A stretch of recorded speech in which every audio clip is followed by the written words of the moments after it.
Yo, what's up guys? Welcome to this episode of the Live Train Perform podcast. I'm your host, Sean Kober. During today's episode, I'm going to be giving some hints, tips, and tricks around how you can deal with pain. The reason I'm bringing this up is because a number of my mates are currently in quarantine in Australia at the moment. And one of the Facebook groups that I am part of, I reached out and I was like, hey, I need to do a podcast episode. Give me some ideas about things that you guys want to cover. Do you want to hit some stuff about round training at home using minimal equipment, etc.? And pretty much most of the boys are like, give me some remedial work because, you know, we're all ex-military, former soldiers carrying heavy loads, you know, over long distances, etc., etc. Bodies are beat up. Joints are fucked, created a lot of muscular imbalances, dysfunction and things like that. So a lot of guys are dealing with pain. And this is something that I kind of deal with every now and again. I'm pretty good at dealing with it, but it does come up sometimes. I am recording this in Russia. I'm in Russia for Peter Yan's fight camp at the moment. And there was a few days there where I didn't do any training. I spent a lot of time seated in cars, driving, on planes, waiting for planes and things like that. So I'm one of those people, when I don't train, when I'm not looking after my body, I'm not doing my mobility-based work, etc., then things start getting tight, things start getting a little bit locked up, and then that's when the pain starts coming in. So I've actually recorded an episode around training tips for those beyond the age of 30, which I'll have linked in the show notes. So you can go back and listen to that one as well. But this episode is going to be primarily focused on remedial and rehabilitation, prehabilitation, that type of stuff, so that you can address any little niggles and things like that that come up, particularly as you get older. So age is a big part of this, and it's something we'll dive into in a moment. But before we go into why things or pain is age-related or can be age-related, let's first discuss the difference between acute pain and chronic pain. So acute pain is essentially when, you know, you fall, you land on your knee, you're playing basketball, you roll your ankle, you know, you get punched in the nose or something like that. That's acute pain. So that's something happens right there, right then, and that creates damage to, you know, either a muscle or connective tissue or something like that. All right, so chronic pain, on the other hand, is something that happens over long periods of time. So if we have a little niggle in our knee or something like that, we go, when I do certain exercise, when I squat, for example, my knee starts hurting a little bit on one side. We don't really pay too much attention to it. We kind of, you know, I'm a guy, we're ex-military, we just push through that pain. And I know a lot of people are the same. And then, you know, 6 months later, it's like, oh, now I can't squat. I can't do that back squat or a front squat, whatever, because it hurts my knee. So I'm going to change the exercise that I do, so on and so forth. And then another 6 months down the track, it's like, now my fucking knee hurts all the time. It's just a dull, throbbing pain. And this continues on as we get older. Now, the reason I bring that up is because, you know, when we learn to move for the first time, our brain expends a lot of energy trying to figure out how to do that thing. So it doesn't have a blueprint yet. It's going to need to create a blueprint. So your brain goes, hey, I need to complete this movement. So I need to fire these muscles at this time in this order. And what happens when most people exercise is they don't pay attention to their technique and they just bang through rep after rep after rep. And that might be a 3-month training program.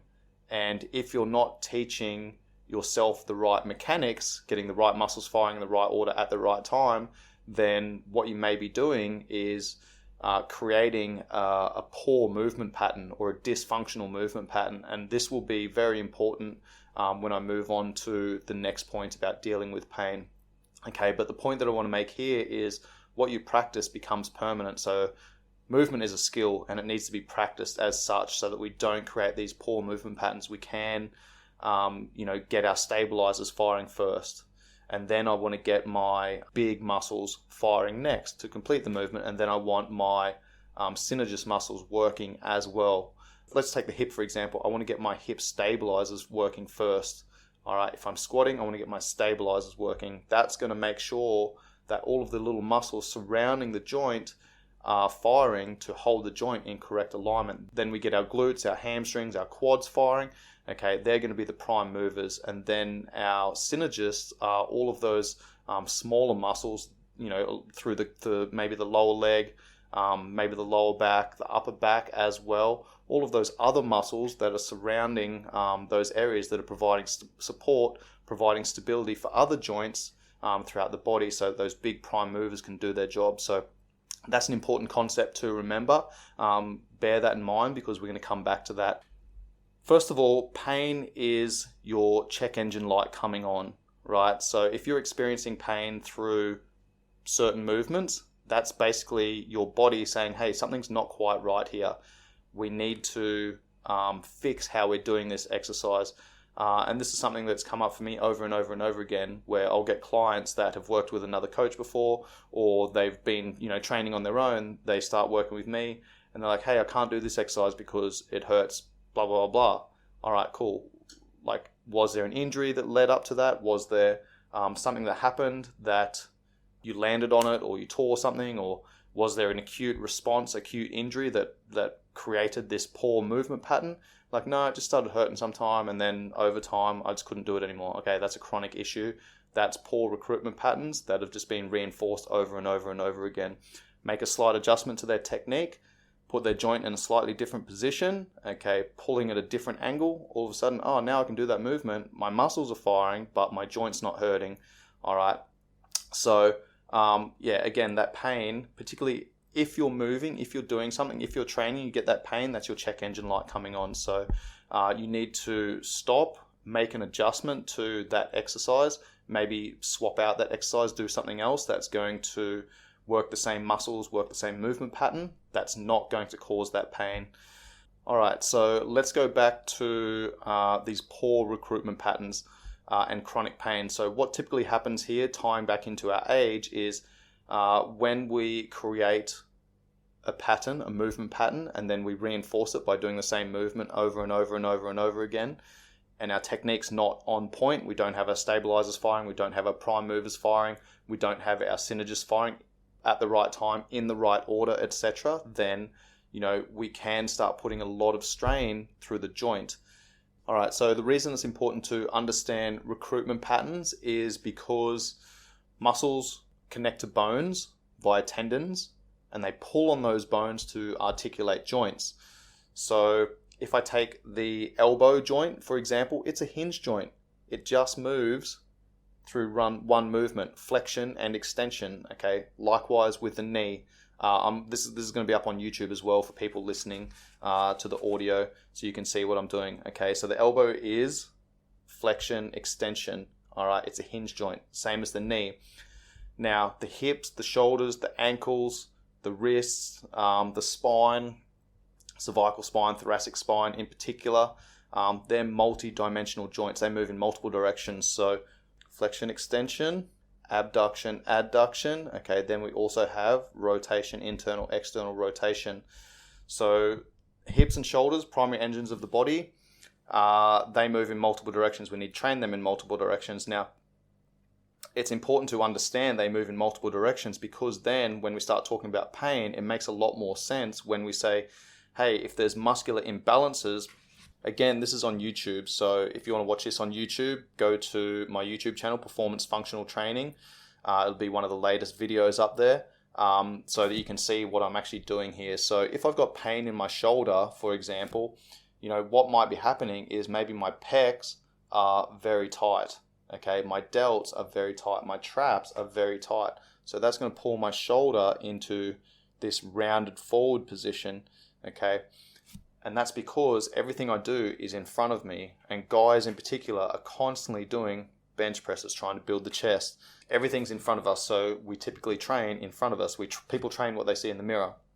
Now, what happens here, if we think about that three-dimensional joint, is if these muscles are tight, these muscles are tight, these muscles are tight, pecs, delts, traps, what that does is it rolls my shoulder forward, and it puts my glenohumeral joint, which is only one joint of four of the shoulder girdle, puts that joint in a poor position. So then when I try and raise my arm up overhead, I start getting this clicking, because now the joint is not moving fluid, because the muscles are pulling the joint into a poor position of misalignment, when now that joint can't articulate correctly.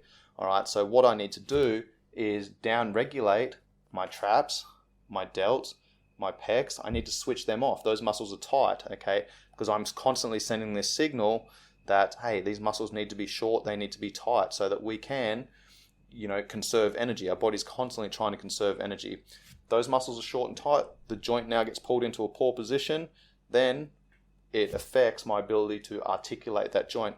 So here's a great drill that we can do to test this theory, okay?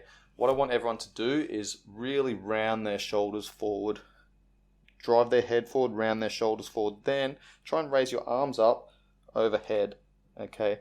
Now, our mobility is quite limited here, all right? That's because all of those muscles are pulling the shoulders forward. Now, the joint, the glenohumeral joint, the ball and socket, can't quite move as well, okay? So what I want everyone to do now is go the other way, create thoracic extension, create a big arch in the upper back, chest nice and proud, okay?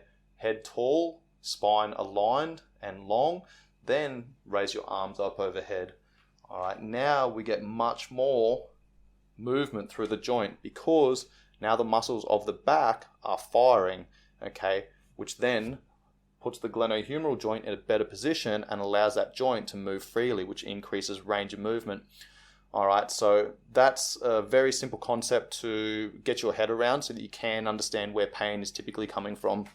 All right, now, if we do have pain in the shoulder, maybe one of these muscles is tight. So what do I need to do? I need to stretch it. I need to foam roll it. I need to do some soft tissue work. Okay, so soft tissue work is basically where we use a foam roller, we use a lacrosse ball, something like that where we get some pressure on. I have a massage gun, which I really love.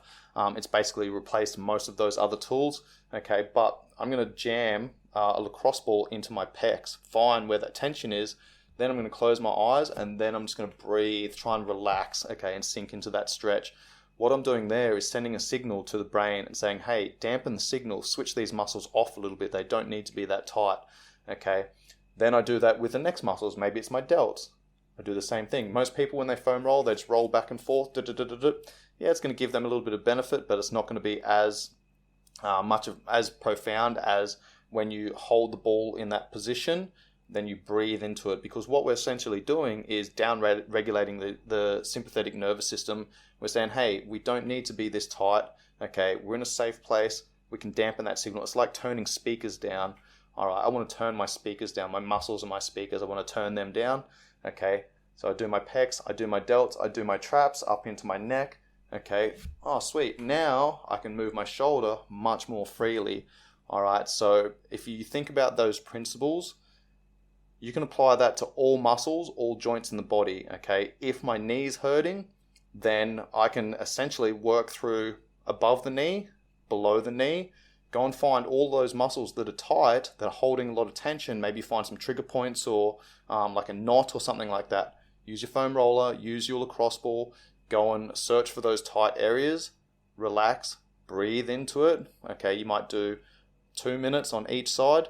And what you might find is that certain muscles are going to be tight in different areas. I know my calves, for example, are different. Okay, my right calf, the tension is down low towards the ankle. On my left calf, the tension is up high towards the back of my knee. So going and finding where that tension is and working with your own body, figuring out where that tension is and how to address it is going to help you alleviate a lot of pain.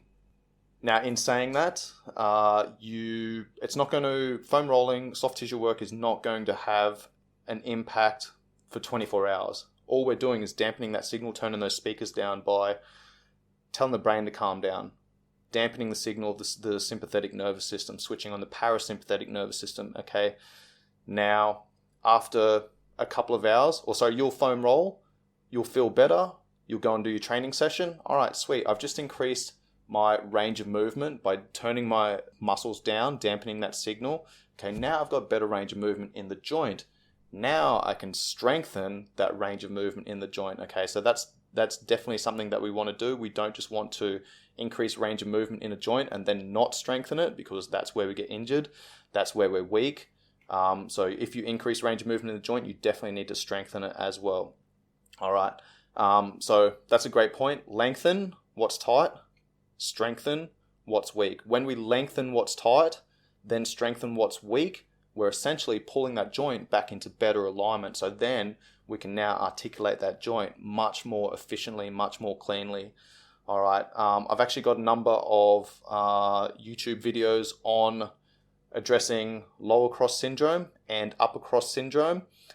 Very common issues in the Western world. We spend a lot of time seated.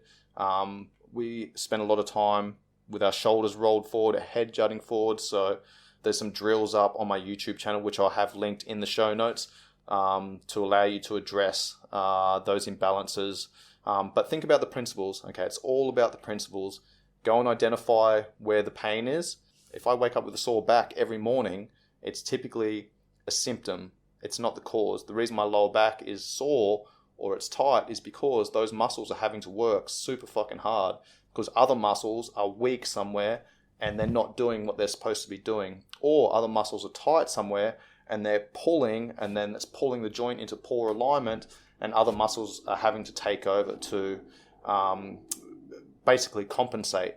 So I'll have my simple drills to address lower cross syndrome and upper cross syndrome in the show notes. Think about the principles. Okay, we want to strengthen what's weak, lengthen what's tight. Okay, that's it from me today, guys. Hopefully you enjoyed this information. Any 5-star ratings and reviews are much appreciated. Much love.